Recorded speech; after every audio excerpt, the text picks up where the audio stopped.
YS వివేక హత్య కేసులో అప్రూవర్గా మారిన దస్తగిరి ప్రాణాలకు ముప్పుంది, రక్షణ కలిగించమంటూ కడప ఎస్పీ కార్యాలయాన్ని ఆశ్రయించాడు. ఈ మేరకు ఎస్పీకి లేఖ ఇచ్చాడు. గతంలో తనకు ఇచ్చిన భద్రతను పునరుద్ధరించాలని ఆ లేఖలో కోరాడు. వివేక హత్య కేసులో సాక్షులు ఒకరి తర్వాత ఒకరు చనిపోతుండటాన్ని ఓటంకిస్తూ తనకు భద్రత కల్పించాలని కోరాడు. తన ప్రాణాలను రక్షించే విషయంలో కూటమి ప్రభుత్వం చర్యలు తీసుకుంటుందన్న విశ్వాసం ఉందని దస్తగిరి పేర్కొన్నాడు. కడప ఎస్పీకి లేఖ సమర్పించిన అనంతరం విలేకరులతో మాట్లాడిన దస్తగిరి, వివేకాను హత్య చేసిందెవరో, ఆ హత్యలో పాల్గొన్నదెవరో అన్ని విషయాలు ప్రజలకు తెలుసని చెప్పారు. వివేక హంతకులు స్వేచ్ఛగా బయట తిరుగుతున్నారని ఆరోపించిన దస్తగిరి, జగన్ కు నేరుగా తనతో మాట్లాడే ధైర్యం ఉందా అంటూ సవాల్ విసిరారు.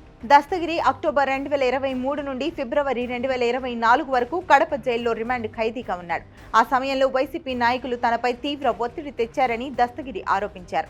అప్పటి ఎస్పీ రామ్ సింగ్ కు వ్యతిరేకంగా సాక్ష్యం చెప్పమని డాక్టర్ చైతన్యరెడ్డి తనపై ఒత్తిడి తెచ్చారని, రామ్ సింగ్ కు వ్యతిరేకంగా సాక్ష్యం చెబితే 20 కోట్లు ఇస్తామని ఆఫర్ చేశారని దస్తగిరి చెప్పాడు.